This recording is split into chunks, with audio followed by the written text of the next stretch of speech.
This episode is brought to you by KasolKicks.com. In ancient Egypt, the word ka translates to soul or spirit.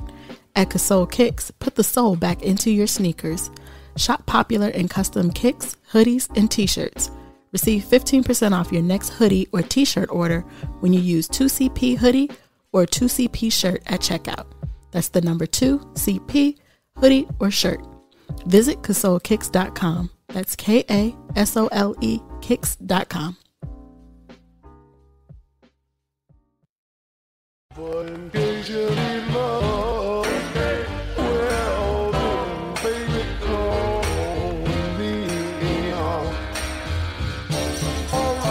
Bounce.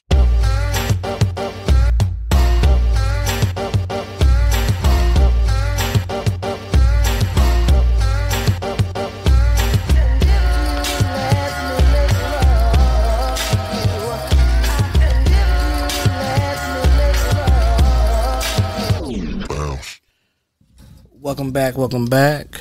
We're back again. Like another episode. We can't leave. Welcome back to the Two Cool Parents podcast with your host, Will and Shay. I'm Will. I'm Shay. And I have to go. Okay. So. But we have our featured guest.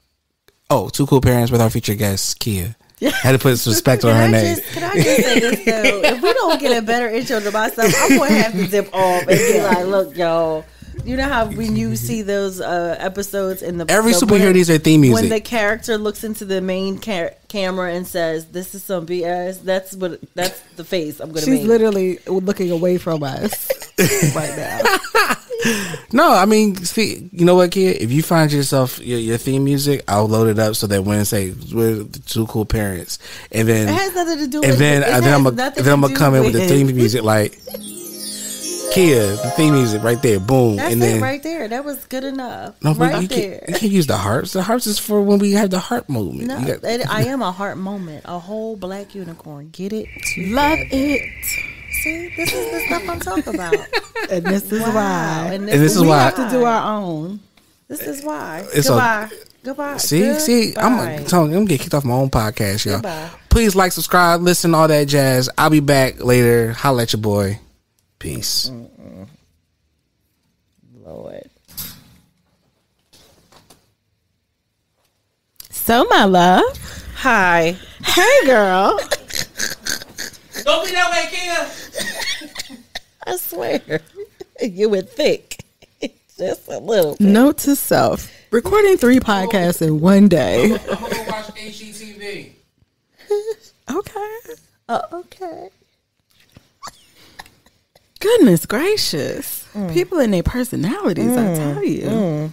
Can we do an entitlement episode? Oh. Is that too much to ask for? No. Okay. No, Mental Health Awareness Month is coming up. Yes. It is coming up. Oh, my goodness. But today we're going to talk about something that's near and dear to my heart. Well, my heart at least. Yeah. What's on the docket for today, madam?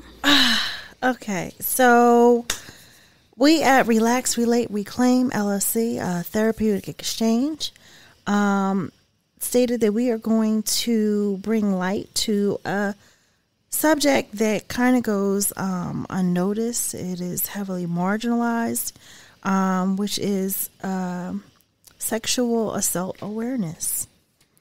We're going to talk about that. We're going to talk about that and the difference between sexual assault and sexual harassment.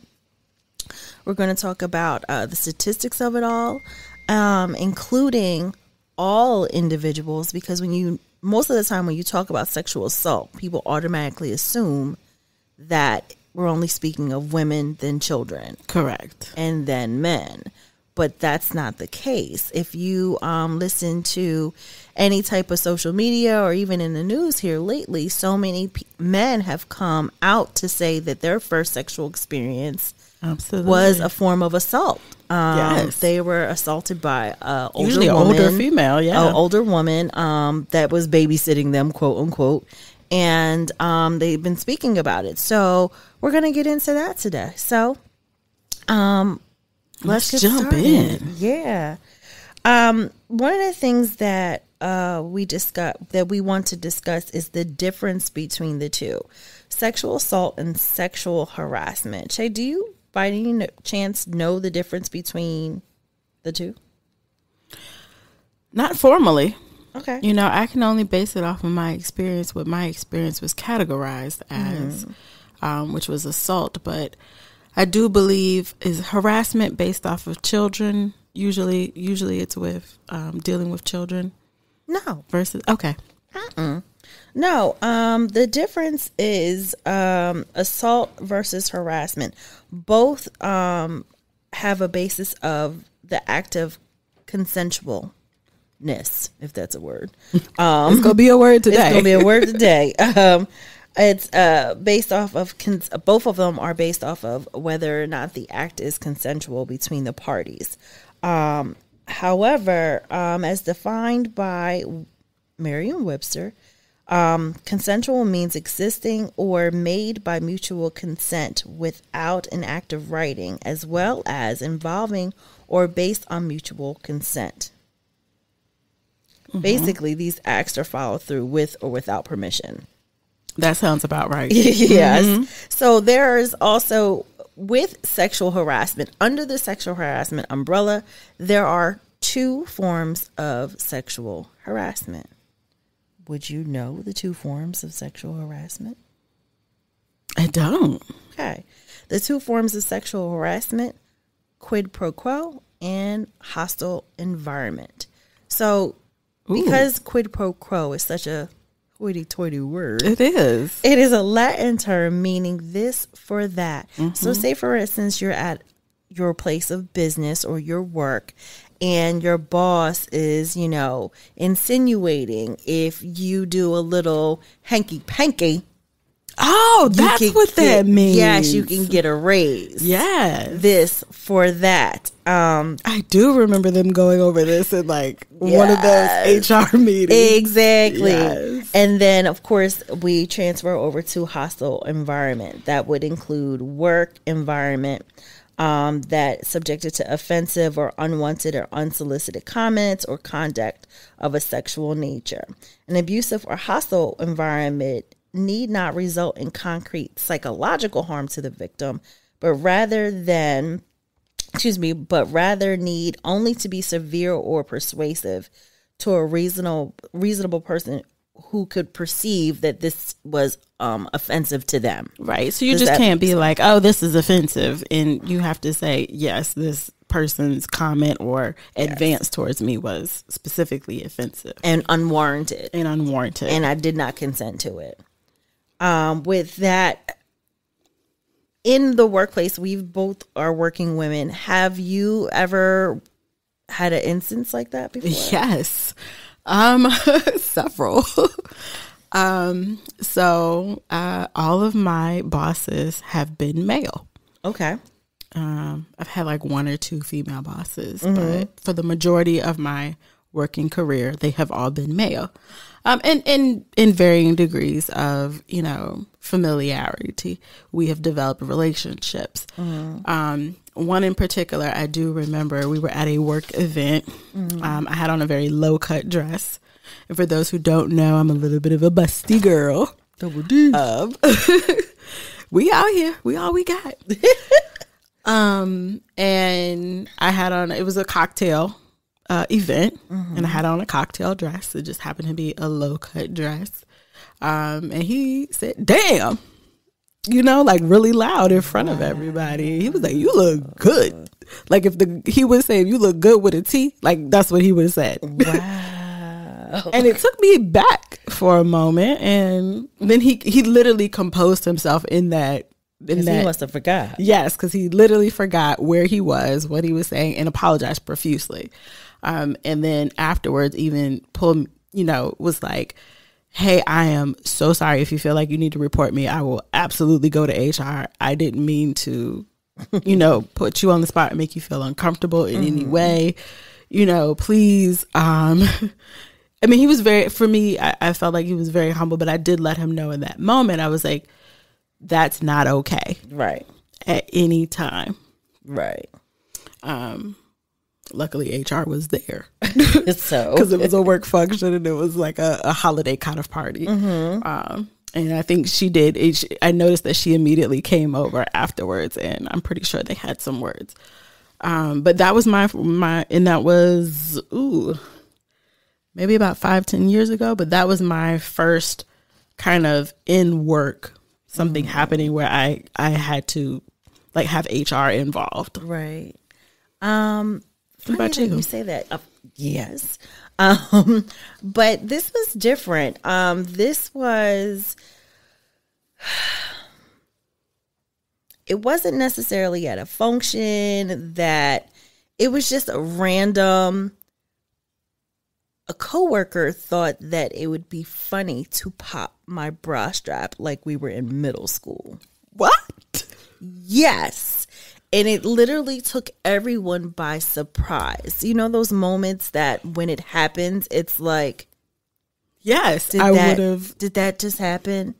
And there was that moment, that really weird moment of silence before another coworker totally confronted the other coworker and like made him apologize, of course, profusely, but do some other things that were like, oh my God, like, it was crazy, but I didn't go to HR. I didn't go to anyone. No, I didn't, because I was so shocked. And then at the same time, because the coworker who came to my defense handled it so well, I knew, and I was in a relationship at the time. I knew if I would have went home and said this is what happened to me, it wouldn't have went so well. So I said, you know what, this person, that my coworker who defended me, said something to my boss at the time. And that person was removed from our building. But it was just one of those moments where it's just like, did that just happen? I can't believe it. And I think that's a part of why people don't say anything, because you're like, did that just happen? Yeah. When it comes to sexual harassment, that's just out of the blue, like not the sexual harassment where someone's like stalking you or constantly making, insinuations or innuendos or anything like that. But that just out of the, like your comment, someone just commented on your physique and it was at the most inappropriate time. And you're like, are you? I literally was in shock. Yes. Cause you're like, well, what was I supposed to do? Exactly. So those are forms of sexual harassment.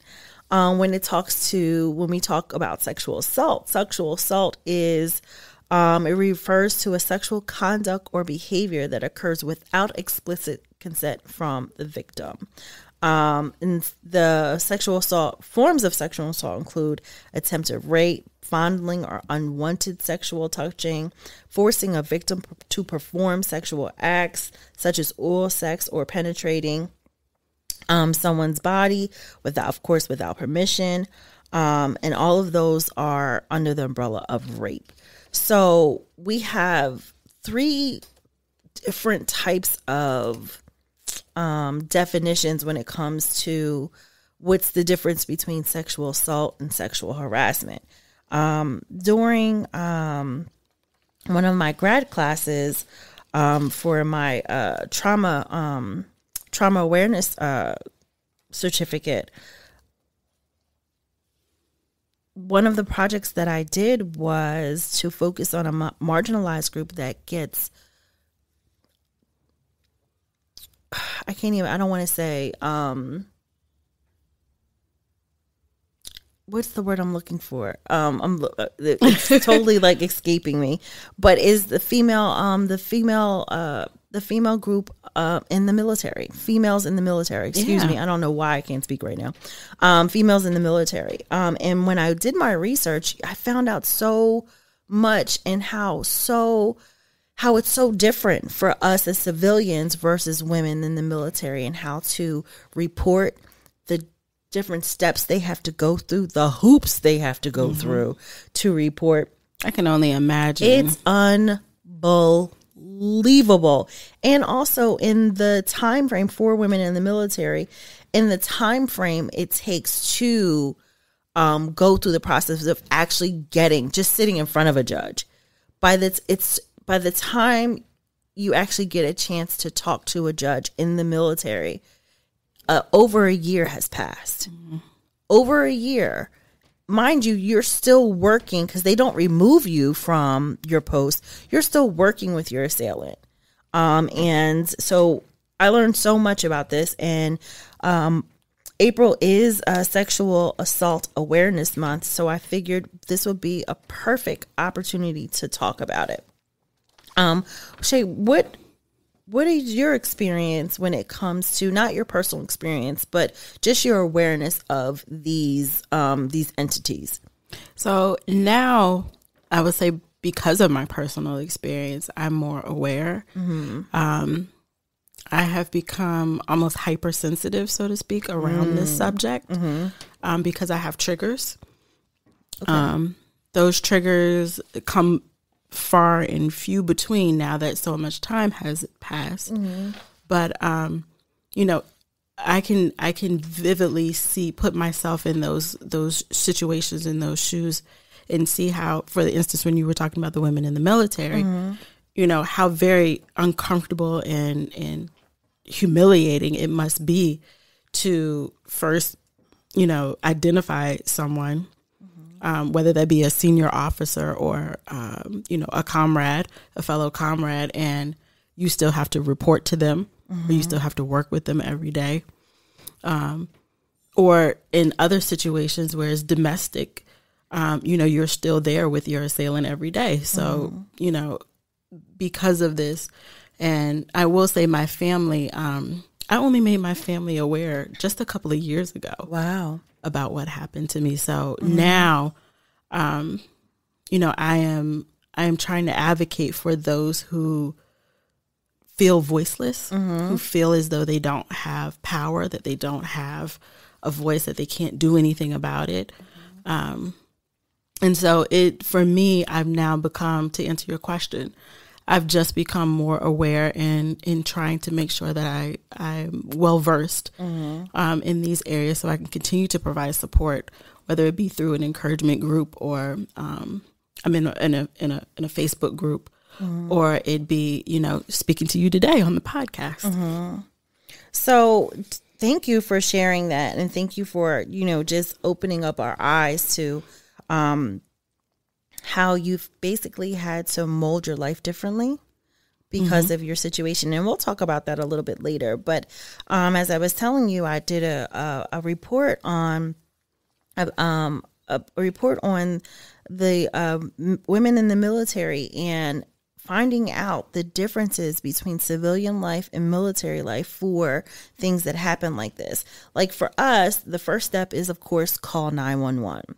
Once you call 911, of course, you're contacting the local police department, and they're going to go ahead and put you in touch with your local medical center, bring you an ambulance or things like that, or if you are a college student, take you to the campus-based law enforcement, and then from there, as a civilian, of course, you will get a report. You'll go through the medical examination, and you could choose to have a sexual assault forensic exam, and charges will be brought. They'll give you, supports and resources to. In a perfect world.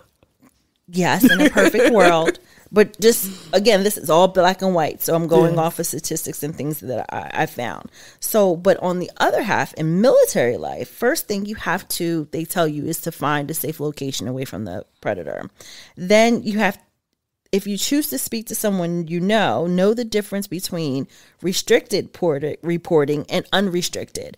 So right there, that's a barrier. Besides the fact that you have just been traumatized, you have to remember the difference between the two types of reporting.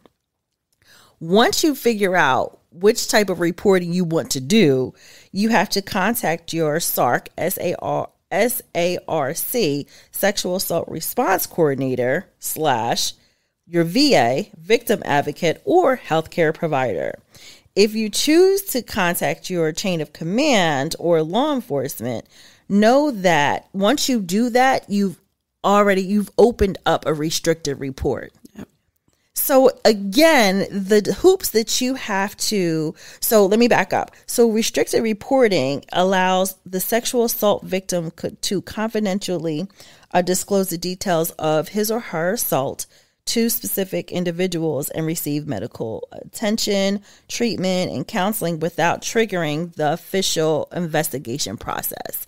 Now, like I just said, in civilian world, once you say 911, once you contact the cops, once you give your forensic report and go to the hospital, there is an investigation. There is no maybe if so and correct. There is nothing like that. But on the military side, there's a constant battle between, am I reporting? Am I not reporting? Am I, like, literally through the whole process. And like I said, it's long, it's drawn out. By the time you actually sit in front of a judge to hear your story for the first time, it's over a year. You're still in that hostile work environment, back to sexual harassment. It's a lot. So again, like which Shay, is why I'm sure there's probably low numbers of them being reported, because the hoops, I mean, just to, as someone who's gone through it, the strength it takes just to report it in itself, I can't even remember in that moment if I would remember if it was, am I restricted? Am I unrestricted? Like, I wouldn't even be able to process that. And that was the thing. Like I said, I was flabbergasted. And one of the things that really like triggered me on this subject to research it was the recent, when I say recent, and it wasn't like this year, but the deaths of Vanessa Guillen and Lavinia Johnson. Both were murdered and dismembered as active military members, and told to their families that their death was a suicide. Mind you, with Lavinia, who is a Black woman, of course, I find more, I identify with her, not her story, but her as a Black woman. Her death was ruled as a suicide, but her body was found raped, mutilated, burned with lye. Oh my Jesus. And she was fully clothed, found in a tent that was burned. Mind you, this is supposed to be a suicide. That clearly is evident to me that that's not a suicide.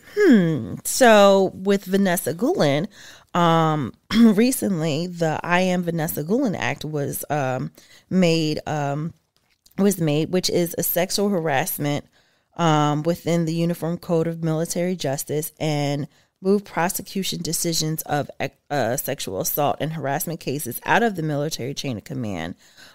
Because what's happening, and this is just two of the ladies, God rest their souls, that that are a host of thousands, that are a host of thousands. But what's been happening is because you don't get to move your story out of your ranks or out of your department or whatever, you're constantly being harassed during this time. Oh my goodness. So what this does is when you are saying, okay, I've been assaulted, this act, the Vanessa Guillen Act, allows the victim to take the case outside of the military ranks. And so much stuff goes into that, which is a good thing. But why do we have to go through so much? Yeah. Why do we have to go through so much? And the craziest part is, so again, researching this topic for this podcast,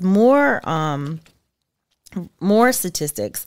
Did you know that 1 out of 16 women, their first sexual encounter was rape? I believe that. Mm-hmm. I believe that. Yep. I totally believe that. 100%. And it's most likely with someone they know.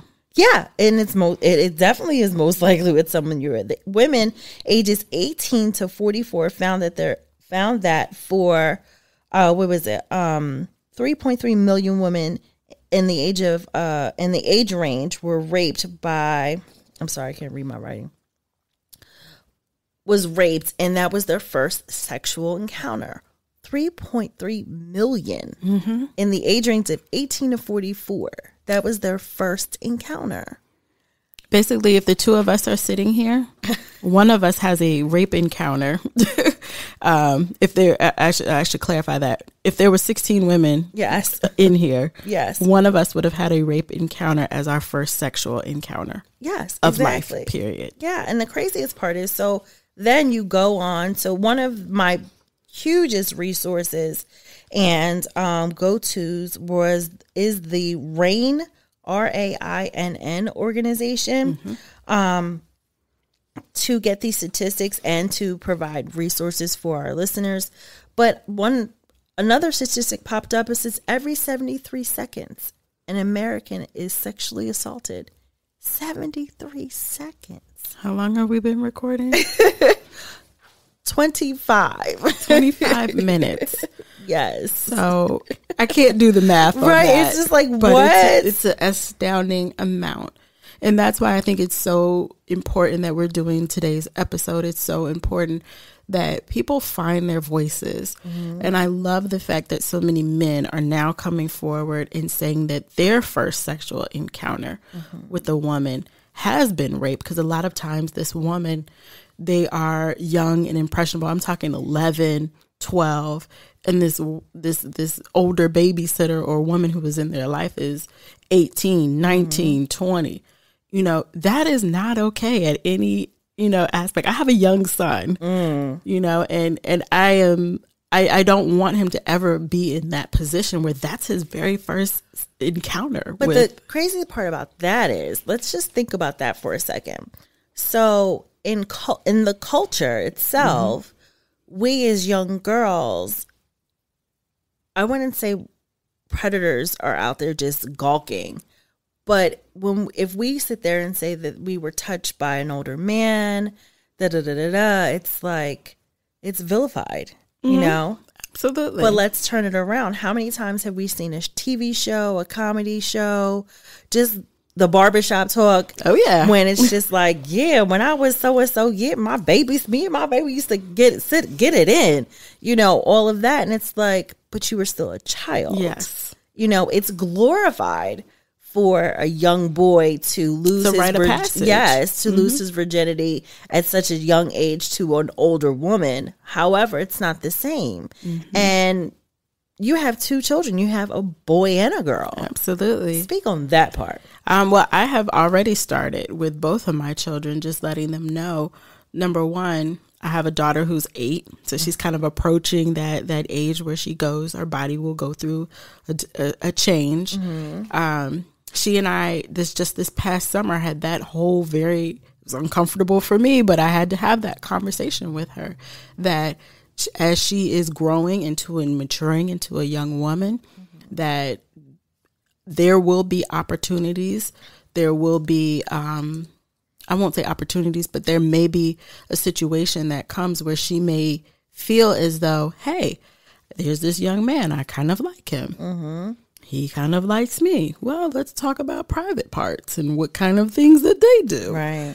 So, a lot of people have asked me, isn't it too early to be having that conversation with your daughter? I would rather give her proactive sexual conversations and not make it a stigma. For those who don't know, I grew up kind of like in a Southern household where we didn't talk about sex. I had to figure it out on my own. And my unhealthy sexual relationships, especially my very first time, came out of that because I didn't know. I didn't have someone I could go to and have a conversation about, okay, what are you supposed to do when this boy asks you to do this? I just went along with it because I didn't know. And then once it happened, then I was like, oh, that's what that is. So I'm trying to prepare my children, especially with my daughter. She's the oldest. But when my son becomes of age, I'm going to do the same thing. He's on the other side of it, which is I want you to be respectful of your body, as you're out with young women or out just in about and people are touching you or inviting you into these situations. Protect yourself. Right. Personal boundaries are very important, and we're learning that in our household. But I think it's so important to have those conversations with your children so that they're not walking blind into relationships where they feel confident to tell somebody no. And just like that, no. Right, exactly. And I think that's good because we're teaching your child, again, no is that just being able to say no transcends on so many different levels when it comes to boundaries. Absolutely. No for yourself, no for the person you're communicating with. But since we're speaking of children, it says that 60,000 children were victims of forms of sexual abuse. 60,000. And that's with just more than just within a year's time. That's a lot of children. Oh, yes. That's a lot. I am so fearful often for my children for that. You know, as a parent, one of the things that you become very aware of when your child has ever gone missing from you, when you can't see them on the aisle, like if you're in Target or Walmart, is immediately that fear kicks in. Did someone take my child? Did something happen to my child? I literally panic. Yeah. I was in Costco, and for anyone who has a Costco, you know, it's a giant warehouse. And London had gone a couple of aisles ahead of me, and she was trying to catch up with her dad, and I couldn't see her, and I had a whole panic attack because I was asking people, have you seen my daughter? Have you seen her? She's small. She's an 8-year-old You're going girl. through all of that, right? I'm going through all of those emotions because our biggest fear, one of my biggest fears, I should say, is, you know, unfortunately, we have a lot of child trafficking, sex trafficking in this country. I don't have the statistics in front of me, but one of the things I do know is that Black children are hypersexualized. You see it in the media. You see it in the way that we wear, you know, that they make clothing for children. So especially girls, you know, even at young ages, they're wearing cut open clothes and things like that. And no, I don't think that a woman's body, you know, that should mean that it's sexual, you know, if a child wears those things. But I am very aware that we live in a perverse society where someone might find that attractive and take my child. To your point, it says that New Jersey is considered, this is off of the state website by, I would like to say my source, New Jersey is considered particularly vulnerable to the proliferation of human trafficking due to its dense population and location along the I-95 corridor.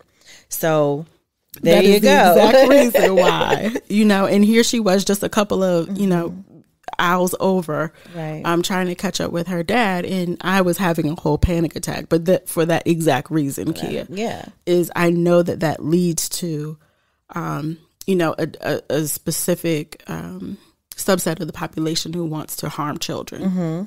Yeah, exactly.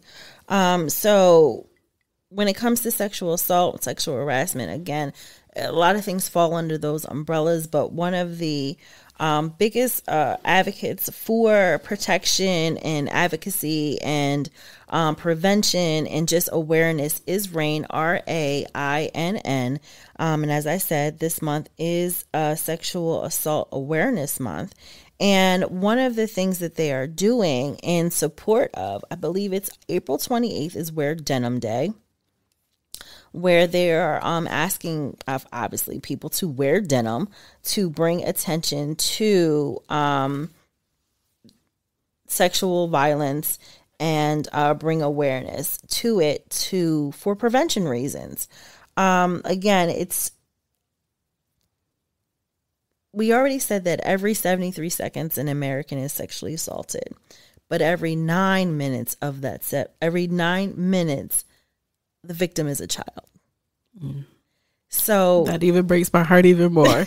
It's a lot. I mean, this is a deep conversation that, you know, people not necessarily stray away from, but it's hard to talk about because, like we said, you know, for men that get harassed or assaulted at an early age, it's like, high five, bro, you know, that's what's up, you know, but it's encouraged. It's encouraged, but you're still a child. And that then skews your view of relationships, of your sexual life, of your, of just sex in general, and just who you are as a male, you know, and if you don't have the proper, support system around you, you'll begin to think differently about the opposite sex or the same sex.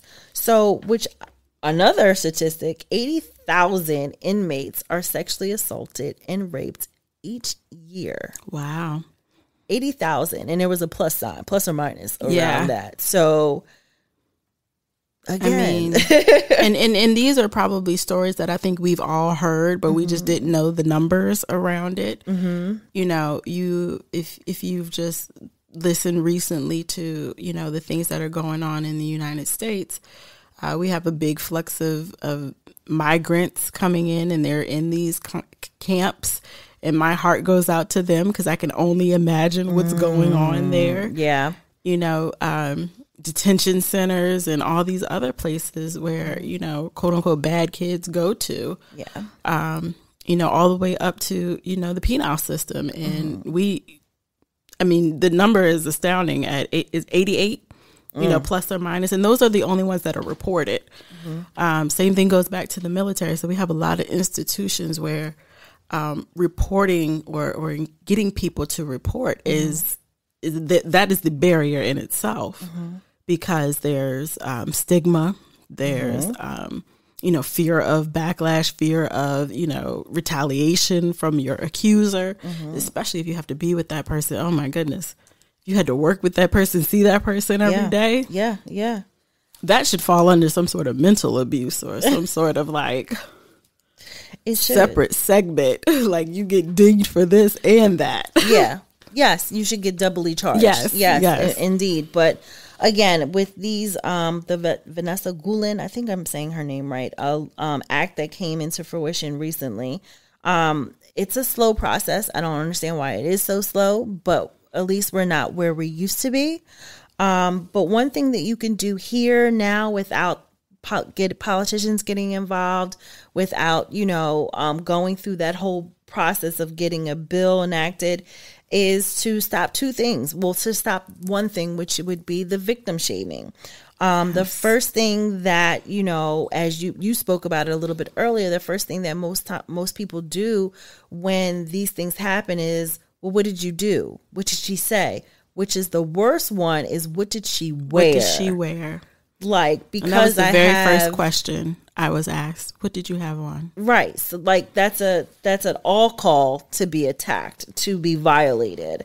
So victim shaming, in case you don't know, victim shaming is virtually, and this is said by Dee Feldman in an article on Psychology Today, virtually anyone who has survived sexual assault or experienced sexual harassment knows how painful victim shaming can be. Survivors are often asked, like we just said, what did you wear, or what did they do to encourage the perpetrator, or even worse, why didn't you fight back? Oh, yes. So in that whole victim shaming thing, it's like you're putting that person through the trauma over and over multiple times. Or for instance, we just went through the whole R. Kelly and such, and they were like, well, why did you wait so long to report? Did you scream? How come, you know, nobody believes you, or those type of things? Those are statements, and those are ways of victim shaming. Another thing that you will also notice after an act is, after surviving such a traumatic event is PTSD, which is post-traumatic stress disorder. It's an anxiety disorder. Shay, you talked about this earlier too. That very well versed in this. Yes, that results from this traumatic event. Survivors of a traumatic event may experience stress, fear, anxiety, nervousness. And this is normal. To have PTSD because of a traumatic event is normal. One thing, again, that they will experience is they may, because like Shay said, a trigger, if something may happen. It could be something small, like a smell. It could be a certain place. It could be a certain date on the calendar. It could be anything. And they will, in their mind's eye, they will go through the whole experience all over again. They will re-experience the whole situation. And or if those things are triggers, they will avoid it. Around the day of one's assault, you may experience heavy depression. You don't want to get out of bed. You don't want to eat. You don't want to drink. Or you're on the other end where you're hyper aroused, where you're like, I just want to party. I just want to do it all, because you're trying to dull the pain or dull the thought. I think I went through all of that. Feeling on edge around the time or having difficulty sleeping, or easily startled nightmares. All of those are forms of PTSD when you are recovering from such an act. And PTSD isn't a thing that after a couple of sessions of therapy and or after a couple of drinks or after a couple of medications or years, some gummies, folks. Yes, whatever you do, people think, well, that happened so many years ago. Why are you still dealing with it? Your body holds trauma in a way that can and has reshaped one's DNA. We recently found out that the trauma, not to equate the two, but equate the two, the trauma of the slave trade reshaped Black Americans' DNA that they still hold, because we're still dealing with the effects of the slave trade. It's still restructuring our DNA where we're holding that trauma. We're yet to release it. So again, because our people were raped and pillaged and all of those things, again, relating it back to sexual assault, sexual harassment, it changes how you look at life. Again, it's not going to happen overnight. It does take some time, but with proper care and treatment, you can recover and become advocates. One of the things that you can do is seek therapy. Of course, talk about what happened. I suggest that highly. Yes, talk about what happened.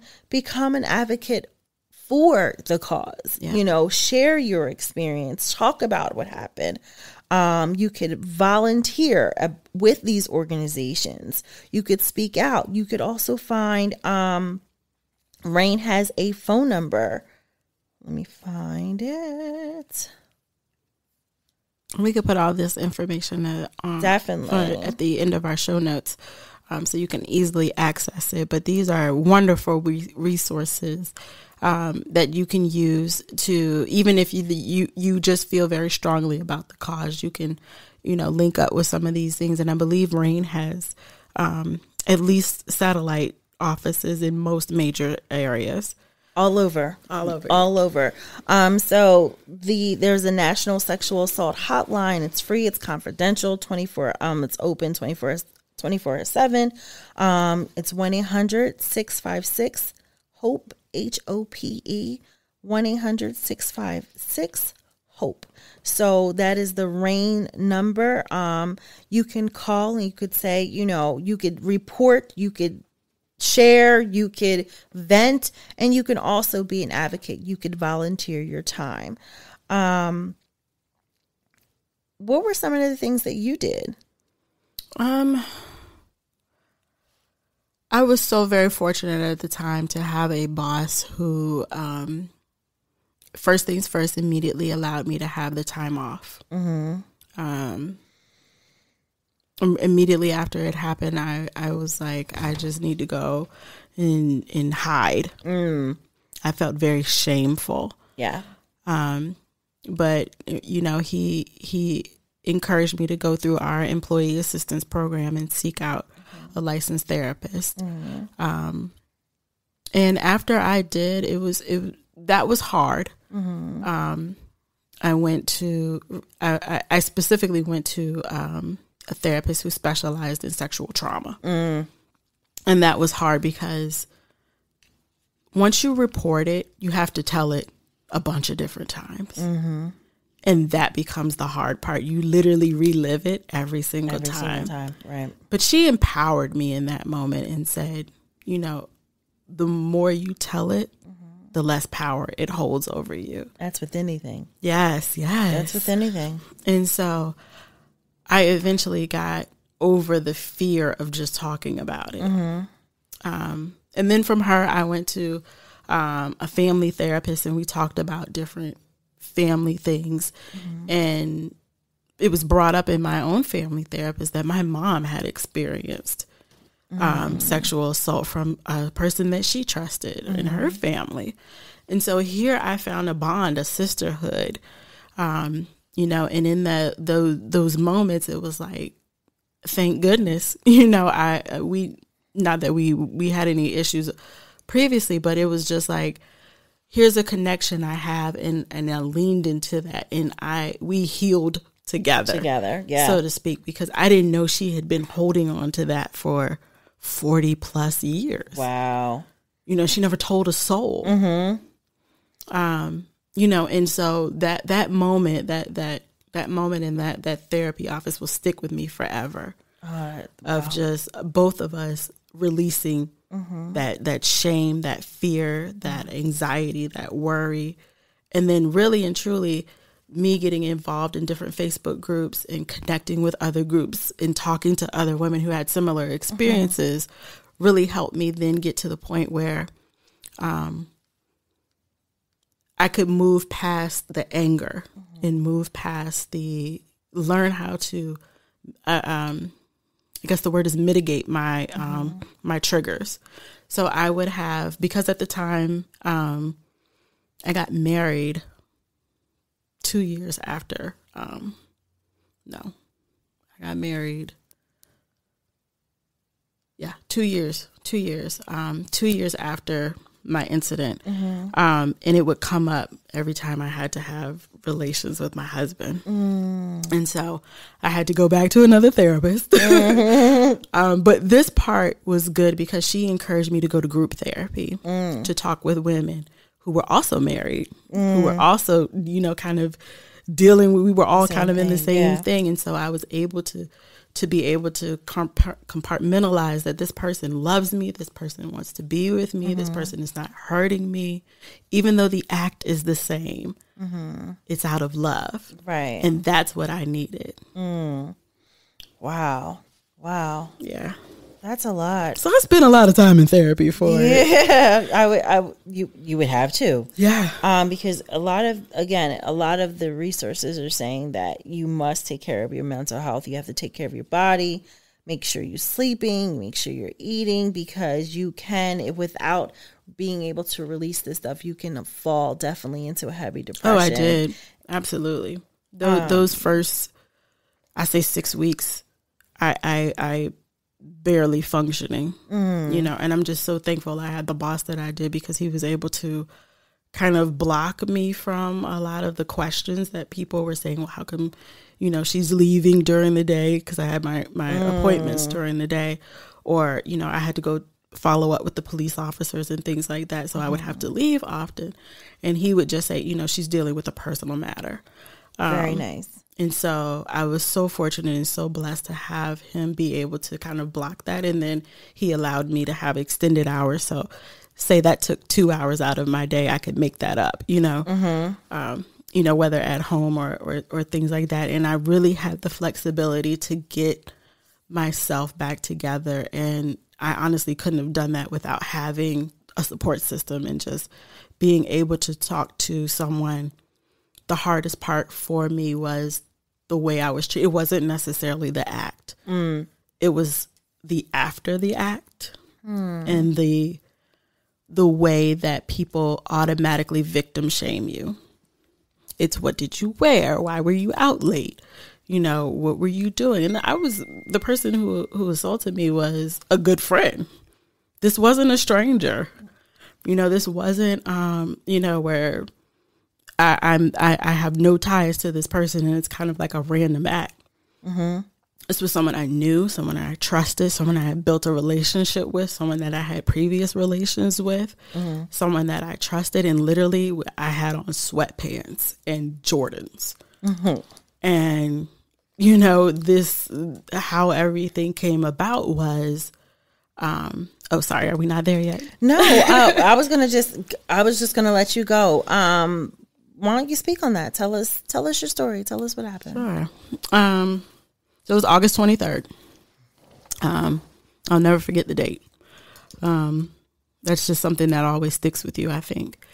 And the young man and I he just called me not unnormal like. We had hung out amongst friends in a big group. Mm-hmm. So it was always about 10 of us, and we would, go to happy hour and then go to the club and hang out. He and I would hang out with a couple of other friends in a smaller group. But this particular time, he was like, hey, I'm going through some stuff, and I'd love to just, pick your ear about it. So I was like, cool, we'll go to the park. It's like 10 o'clock at night. Mm-hmm. I'm like, I know this guy. I didn't think anything of it. We drove separate cars. Right. I arrived. I parked in a well-lit area, and the park was a well-known park for having people at night. Mm-hmm. This is Washington, D.C., folks. Ain't nobody home. So there was a group of people who were out and about. I was not by myself with him. And we chatted, we talked, we had a great time. We looked at the planes landing, and it was wonderful. I was like, all right, well, I'm going to go head on back home. It's midnight. Talk to you later. Right. So he was like, I'll make sure you get home. And that was not uncommon. Right. Him and the rest of the group that we live with, they always made sure we kind of got home safely. Get home safely. He's like, hey, I'm still not feeling good. I want to come upstairs. Maybe we could have a couple drinks and we can call it a night. I'm like, cool, sure. Why not? I know this person. We go upstairs to my room. My roommate and his girlfriend are already in bed. They're asleep. And I don't know, something in that moment felt off. And I get to my door and I'm just like, hey, I'm really, really tired. I don't want to do this. Right. And he's like, no, it'll probably just be one drink and then I'll go home. I won't even bother you. I can't even remember to this day what he was upset about. I don't even remember what our conversation was. Talk about what was on he wanted to pick your brain about. I can't remember. Yeah. I've literally probably blocked that part out of my mind. Mm-hmm. And then it was like, I remember us, and I will say from this point on, I literally had an out-of-body experience. Wow. Myself separated, and I watched what happened, not within my own self. Mm-hmm. I was not in control of my body. And that's hard to explain to people, but that's literally what happened. I could feel myself literally looking down at myself, seeing what was happening. So in a couple of seconds, after I said no, and I told him, he turned like he was going to go walk towards the elevator. And I turned, put my key in the door, and then I feel someone put a hand over my face. He pushes me in my door. Okay. He knows where I live. Like I said, we've all hung out together. So he knows the layout of my house. Pushes me in, pushes me to my room, pushes me on the bed, clamps his hand down over my face and pushes me on the bed. Gets on top of me, pulls down my pants. Wow. And begins to insert himself into me. Wow. And he's like, if you scream, I will kill you. Wow. Let me ask you this, though, because at this point, you said you hung out with this individual multiple occasions. He was a friend of a friend.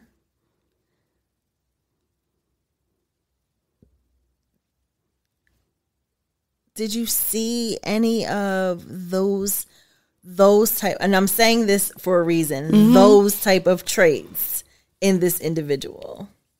When I look back on it, and you're not the first person who's asked me. No, I didn't. I only saw him as a friend. Like I said, we had a sexual dealing in the past. It was a one-time thing, at least what I thought. And it was off. It was weird. And I was like, yeah, no. Which is why now I know that this behavior is in line with what he does. So I wasn't the first person. Wow. Okay. And so after that initial assault, like I said, I was watching what was going on. It happened in my bedroom. And so my bedroom, my place of sanctuary, became my place of pain. Yeah. immediately afterwards,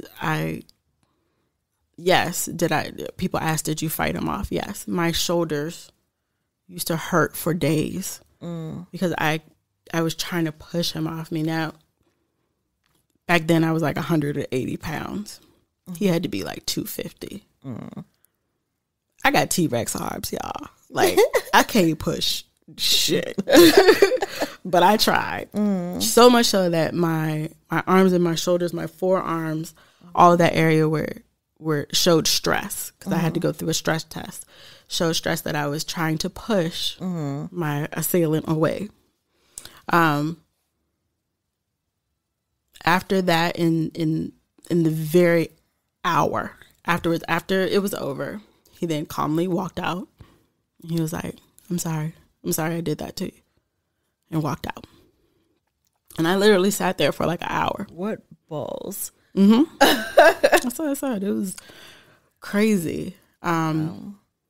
I sat there for an hour, and then I called my best friend, and I did something that no woman should do. I felt so dirty. I took a shower. Correct. So I took a shower. Let's back up a second, because the reason why I asked, did you see those type of traits?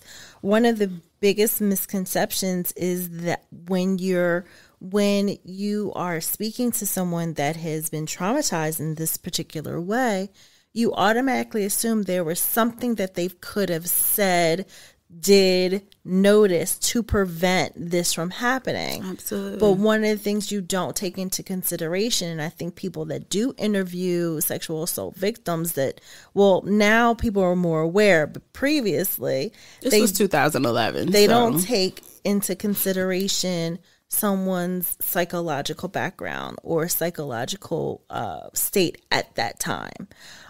So it doesn't matter if you were in a whole full armor and, you were just minding your own business. If that person wanted to do X, Y, and Z to you, that person was going to do that. Absolutely. Because they were looking out. They were looking for prey. It wasn't just, this is what this person set out to do. Absolutely. So that's why I asked that question. And they also tell you because don't ever want to wish this on anyone, but if you are ever sexually assaulted, that's one of the things they tell you. Every show, every Law and Order show, every SVU, every type of show tells you, do not, as much as you want to, take a shower. Thinking about how you're fighting off your assailant, you are exchanging body tissue. You're exchanging... I had his tissue under my nails. Body fluids. You're exchanging all of these little pearls of evidence that could be used for your case when you go and get your sexual assault forensics report done. So you sat there for an hour, you took a shower because you felt so dirty. And I scrubbed myself. Like, I scrubbed myself raw. And at the same time, you were living with someone. Yes, I was living with my roommate, who was a man. So can you talk about that? Why I didn't scream, why I didn't say anything. Absolutely. I've never been through that type of trauma before. And I realized that different people have different responses to trauma. When I have trauma, I go in. And I feel shame. I feel like it's something that I did. And so not only that, but my assailant specifically said he would kill me if I said anything. So I had that fear too. But I called my friend and I said, I called her from the shower and I was like, hey, I think I was just raped and I don't know what to do. And she said, I'll be there in 5 minutes. She took 10.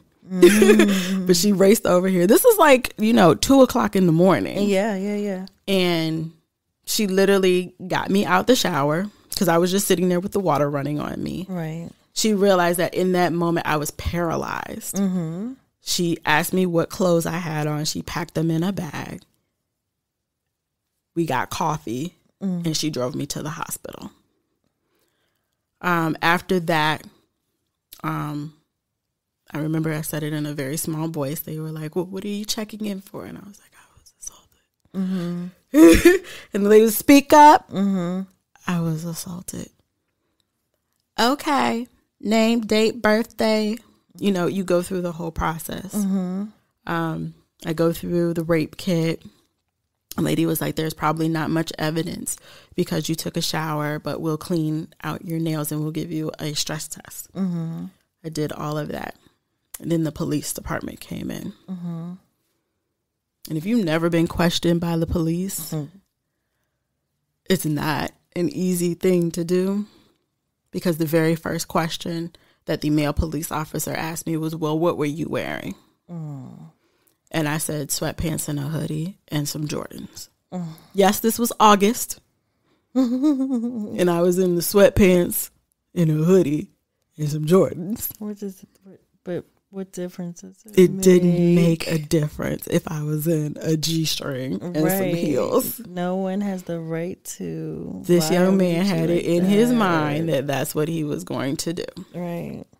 Needless to say, I went through a very lengthy process, back and forth. I had to repeat my story several times. They couldn't find, this man didn't have a blemish, like didn't even have a parking ticket. Like he was just that good. But because I still had DNA forensics underneath my nails, that was the only thing. Right. It wasn't until 2 years after that. By that time, I was married and I had London. I got a call from the police department that said, your rape kit is a match to a victim we have here. Wow. Would you be willing to come back in, tell your story, and see if this is the same person? 2 years later, I had to relive every moment again, but I did so with someone else. I didn't see the young lady. We were in 2 separate rooms, but we gave the exact same story, MO, down to the park. She had the full, because she didn't take a shower, she still had everything left in, on her. And that's how they were able to match the evidence. So I will say this. My assailant never got booked. What? Yep. What? So after they felt like they had a really strong case, it felt like she, between the young lady and mine, that they were going to be able to bring full charges against him. She recanted her story. Again, intimidation, victim shaming. And I wasn't able to reach out and contact her. I didn't have her contact information or anything to be able to share with her and connect with her. But that broke my heart hearing that, know, they just didn't have a strong enough case with just my evidence alone because she recanted her story. And so when a person recants their story, the police cannot use it. Wow. Sheesh. Yep. So what happened then? Well, I continued my path of healing, and that was my second trip to the to back to therapy, because that whole process in itself was hurtful. And I know my husband, who isn't here right now, he felt a lot of the brunt of that, because during that time in our relationship, I was not able to have relations with him. And for rape victims specifically, it's hard. Yeah. The act itself is intercourse. And so that process can trigger different emotions and things. Yeah. And it was a particular instance where I would have these really bad nightmares. Of course. Yeah. Yeah.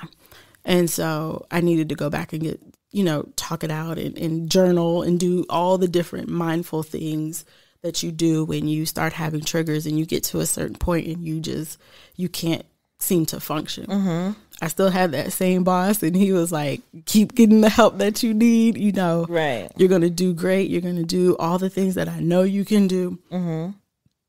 But ultimately, I ended up leaving the Washington, D.C. area. Mm-hmm. And honestly, that was the best thing for me, was because I still saw that same circle. Wow. The same people. The same people. I didn't see him anymore, but I saw his friends. Right. My friends. Mm-hmm. And it wasn't until, like I said, 4 years ago that I was able to come out and share my story. And it's funny because the love and appreciation I got from so many people, that same group vilified it and said, well, you didn't say anything back then, and so that just made me realize, who I'm talking to, who my friends are, who are real people who will love and care for me, and that these are people who, for some reason, maybe it's because, I react to trauma differently. Mm-hmm. I go inside. They didn't take that as being valuable, or they didn't take that as, even though I had a police report, even though I had, statements, I had forensics, I had all of the things, quote unquote, that you needed to check the box to prove. They still didn't believe it, that their friend was capable of doing it. Wow. And so I encourage anybody who's out there, who are listening, who's just, maybe you've been through something, there is no time like the present to heal. So even if it happened 20 years ago, 5 years ago, 15 years ago, you can still heal. You can still get the help that you need. You can still, RAIN is a great network. There are other support groups and individualized groups that you can join and have those conversations so you can begin the path of healing and forgiveness. Once I let that go, I probably have a nightmare maybe once a year now. And it's usually just around the date, like I think you said earlier. Yeah. Sometimes the date the sad part is it's my dad's birthday. Wow. Yeah. So that's a lot. Yeah. Well, thank goodness for... Go ahead, I'm sorry. No, I was just going to say it's always I try to focus on the beautiful side, which is, I'm celebrating someone's birthday that just so happens to coincide with, a traumatic event. And so focusing on the good and the exciting and the yes, makes me feel better. So yeah, that, and to your point, that was my next thing I was about to say was, once you have been through such a traumatizing event, and you go through the typical processes of healing, reporting your crime, reporting your event, the crime that was done against you, getting your doctors involved, talking to someone, those are all outside things you could do, but you're with yourself more than you're around these other entities. So it's important to establish and use a crisis plan.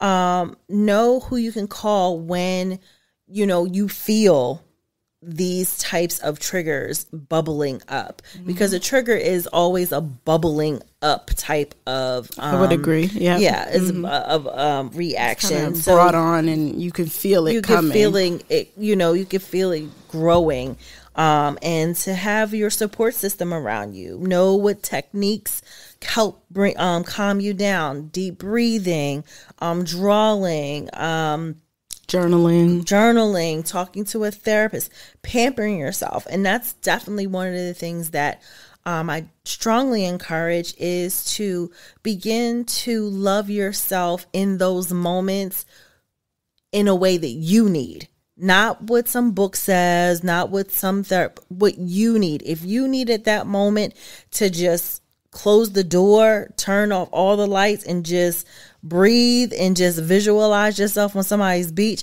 do that. but don't stay there. Yes. You know what I mean? But don't stay. Do what you need to do, but don't stay there. And, you know, and also having a support system. So if they know, oh, whatever day or whatever time, however this is going on, around this time, this person's going to act like this. These are things that they do.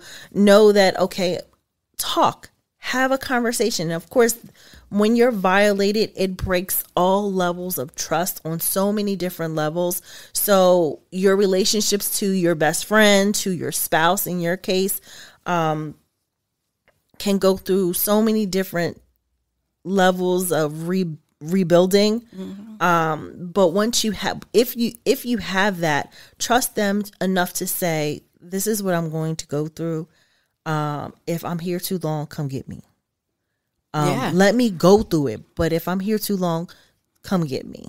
And know what that means. Because again, like you said, it's different for everybody. Absolutely. There's different triggers for everybody. And once you vocalize what you need in that moment to your person, it doesn't have to be a group of people. It could just be to that one person. And also, like I said, Rain has an online and telephone line that you can call. Even if you don't have that person, you can call these people, and they are trained to know how to deal with your trauma. Another thing that you could do outside of creating your own, establish and create your crisis plan, is also communicate to a support group that is specific to your needs. Yes, that is so important. So can you speak on that? Yeah. So I specifically do my support group that I'm with. We are a group of women who talk, and a group of majority Black women who talk about being sexually assaulted by someone you know, whether it be a boyfriend, a friend, or someone in that close relation. Mm-hmm. There are groups for people who have been raped by strangers. There are groups for people who have been, assaulted or sexually assaulted as children. Mm-hmm. So find your niche, so to speak. There are so many resources, and you believe, as Kia started the conversation earlier, you see the statistics, you hear it. There's probably a chance that the woman next to you has been through something. Sure. And there's a great sisterhood in that. I mean, these are women who I've seen them with their kids, and they're flourishing. You would have never known. Mm-hmm. But we don't live in fear. And that's really the key is that empowerment to, they were the ones who told me, tell your story, when you feel ready. Yeah. Not when the book says you're ready or whatever, your therapist or doctor or whomever you might be talking to says, yes, do you're fine. Do it when you feel ready, when you're ready to share your story, own it up and make it known, and know that it's okay even if you don't want to. Mm-hmm. One of the best quotes relating to what you're saying that I found on selfcareseason.com was, know that you can decide how you want to participate in any conversation regarding your sexual assault. You have every right to take part or not. The story is yours to tell. Yep. Being a victim does not mean you have to be a spokesperson. Absolutely. Like, I know, again, we normally see these type of conversations on television where you're sitting around in a circle, everybody has a coffee in this crazy dim lit room, and you're going around sharing these stories that of your trauma, and they signal out the one person who's not saying anything. Mm-hmm. That is a dramatization. That's not how it works. That's not how it goes. You could show up. You could sit in the back. Yep. They will not make you say who you are. I sat on the sidelines for a good year before I even got the courage to say hi. Mm-hmm. A lot of times you go into groups and things, and there's already somebody who's really vocal and outspoken, and you have to figure out whether or not. I got to the point where, for me personally, I needed to get it out. I needed to share. I needed to stop holding on to it, because what I was doing was internalizing it. And I would, on the 23rd of August, would rehash, what happened again. And that's self-destructive, and so sharing it, I don't know if you could tell by my voice, but it's empowering, it's encouraging, but it doesn't have to be what if that's not where you are in your process, you don't have to feel, like you have to. You can absolutely go and sit and listen and just be a participant. But I encourage you to go to just be, bear witness to one another's story. Yeah. And one of the things that is really important is you could go to these support groups even if you were never traumatized. You can go as someone who loves, married to, child by. You could go as someone as a support system to go to learn what to do, how to behave, how to act. Because when you're in a relationship with someone who has been traumatized, things will change. There may be, moments where you can't touch that person no matter what you do, and not just talking sexually. I'm talking about just, let me just put my hand on your shoulder as I'm going to the kitchen to get some Doritos. I still jump if someone comes from behind me. I still jump to this day. So there may be ways that by going to these support groups that you'll learn how to reconnect with your spouse, reconnect with your child, reconnect with your girlfriend, boyfriend, whatever. So again, it's not just for those that have been traumatized. You can go as a support system and a leaf in their tree of growth when it comes to overcoming. I like that. A leaf in their tree of growth. Yes, honey. Yes. I got stuff to say.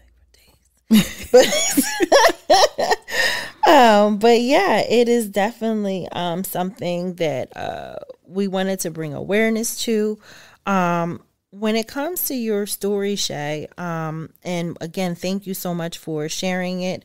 We at Relax, Relate, Reclaim, all of those things were touched upon. You said that you recovered through journaling, going to therapy, a support group. Now that you're here in this space, looking back, what would you tell yourself back then now? Nobody's ever asked me that. I told you I got stuff to say. Yeah.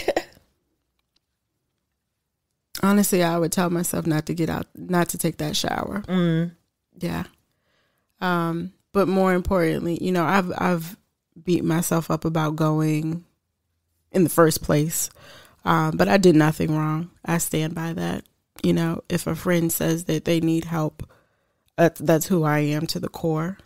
I'm never going to stop being that person that will give that listening ear. I'm just going to be more safe about it. I'll take that lesson with me.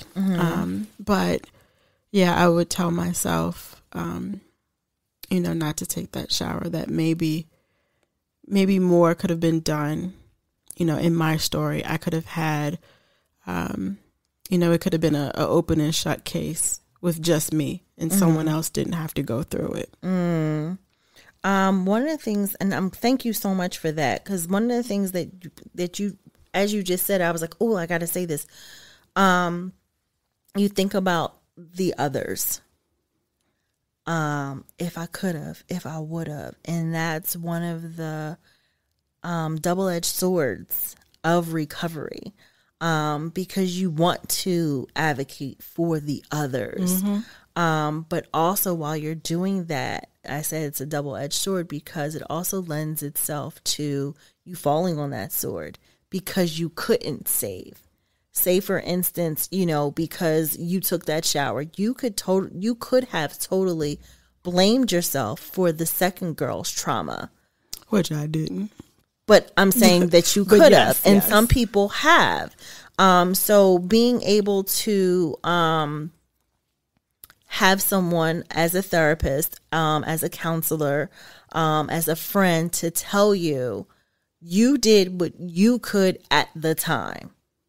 That's why I asked you, what would you say to yourself back then? Yeah. You know, because now that you're out of it, you're still definitely feeling the effects every once in a while, but it's still there. I know that looking back, you, like you said, I wouldn't have taken that shower. Yeah. You only did what you knew how to do. And not like, again, it's one of those situations where people are like, oh, if this happened, like, I totally off topic, but relatable. I remember watching one of my clients, we were watching a video and she wanted to show me one of her new rap artists that she's so in love with. And it was like a whole like gunned down scene. And I was like, I felt away. I was like, why are we watching this? Yes. Like, well, I'm not, why, you know? And I was like, well, wait, I said, first of all, why would you put yourself in that situation? And like, what would you do if you were in, and she had a whole list of all the things that she would do if she was like in a gun down type of situation. And I was like, first of all, you know, it don't happen like that, right? That's TV. That's controlled. Right. So that, in saying that, that was my example, but in saying that, you have to understand that even if you're preparing yourself to go out, I got my mace on my keychain, you know, I'm parked in a well-lit area. I felt like I checked all the boxes. You know what I mean? You're doing all of these things. I had on a very, you know, safe clothing. I wasn't out there. Yeah, supposedly you're checking all these, but when it, not when, because again, I'm going to say this again, I don't wish that on anybody. But if it ever happens to you, as you said, you got instantly paralyzed. Instantly. And it was because you go through a fight or flight situation. You either, you know, you don't know what you would do. You can sit there and say, because I'm going to do this and da-da-da. But until you're in that situation, you don't know what you're going to do. So as someone that is a friend of a victim, that's a support system, a member of a support system of a victim, don't do that. Don't sit there and say, well, I would have done this, girl. And then once, you know, y'all keep keying about it, you know, if there's ever that moment, don't say what you could have, would have, should have did. That's one of the things they tell you not to do as a support, is tell them what you would have did in that situation, because it lets them know that, it basically lets them know that you don't care about that they were in the situation, because all the things that you're talking about, it's like, don't you think I thought about that, but my body didn't react? Seriously, when I tell people, that's what I said, when I tell people about the out of body experience, they kind of just like, huh? And I'm like, no, literally, like, I watched what happened, separated from me, you know, so it's hard to put that into, you know, literal terms, but it's like your body literally, it protects itself. And that's what it was doing. My body was going through its own form of like, all right, something really traumatic is happening to you. So here, separate. So you can, you're still able to see, but I didn't feel what I was doing. I felt afterwards. I like immediately slammed back into my body and I felt it all then. But during it, I was like a rock. And I remember there was a point in the thing where he like looked at me. And I think that's when he realized, oh shit, this is my friend. Like, I'm a monster. Yes. I could see it on his face because he recognized I was not moving. I was still. Yeah. And when you are in these, you know, I don't know, he could have killed me, honestly. I have no idea. Right. This could have escalated so differently. So when you say that, you really have no clue what that person may have been going through. You know, I don't know if he really intended to harm me. If I had fought back, I might not be here today. You know, and that's the reality that, you know, a lot of victims live with, is their attackers put fear tactics in place. So whether it's be like, don't tell anyone, you know, I will kill you, I will hurt you, I will do these things, that psychologically does something to you. Automatically, as you're talking about this, automatically my brain switches to the two young ladies, Centonia Brown Long and Crystal Kaiser. Both of them were teenage sex trafficking victims that killed their abuser. And when you're talking about your reaction to that, it's psychological. You don't know how you're going to react. And again, because, I don't want to go down the sex trafficking, tunnel, but it is about sexual assault.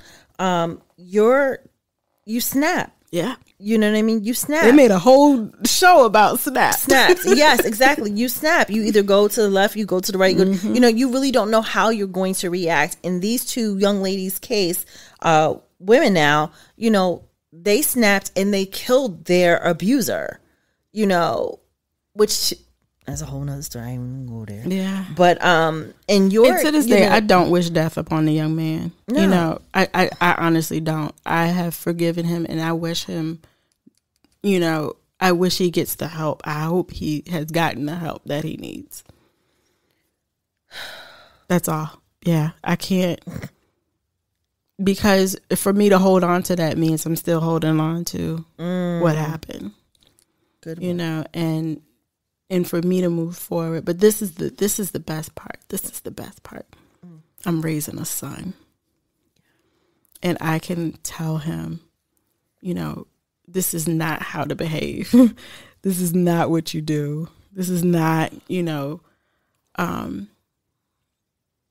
the way to a woman's heart or whatever, the phrase is, I don't know what, maybe it was a bad day. I will never know what was going through his mind. Listen, could we no longer use the term bad day when it comes to people doing shit they know they don't have no business doing? Yes. So for those of us who are now aware and also annoyed, just go ahead and please follow, subscribe and like. There will be information at the bottom of this post about what you could do as it for resources for advocacy. You can volunteer. You could donate. You could educate yourself, educate your children, because this just doesn't happen to females, as we talked about earlier. This also happens to males. You can advocate for reform. If you, again, touched by Shay's story and others like it, touched by Centonia and or Crystal's story of sex trafficking victims, touched by anything that has to do with sexual harassment or sexual assault, contact your local politicians. Find out what your laws for your state are. Your what's the limit? Your statute of limitations are on these crimes. Speak out and support your survivors. Again, you don't have to be a victim. You don't even have to be a victim. You don't have to be closely related to a story or to someone who has been traumatized, but if you're looking for something to volunteer for, this is definitely one of those areas that need attention, because as you could tell, and we've been talking about, it's looked upon when it comes to females and women that somehow it's our fault. Oh yeah. Even when you get into like the Bill Cosbys and all of those, they want to point fingers at, the women, and there's someone deliberately drugging you, like, to me, it's an open and shut case. But, there, like Kia said, there's so many ways to be an advocate, to be involved, to get involved, to stay involved. And really make a difference in the lives of so many women and young girls who have to, unfortunately, go through this. We are at an hour and 20-something minutes of the podcast, and my heart is just already goes out to those kids and families who literally are going through something strenuous right now. Yeah, that's, yeah. Like I said, so we appreciate your support. One of my favorite quotes will lead us to our closing quote. The great Maya Angelou said, when you know better, you must do better. So let me just share this with you. It's by an anonymous source. To the people that have been traumatized by sexual harassment or sexual assault. You took away my worth, my privacy, my energy, my time, my safety, my intimacy, my confidence, my voice until today. Be well, good people. Thank you so much for listening.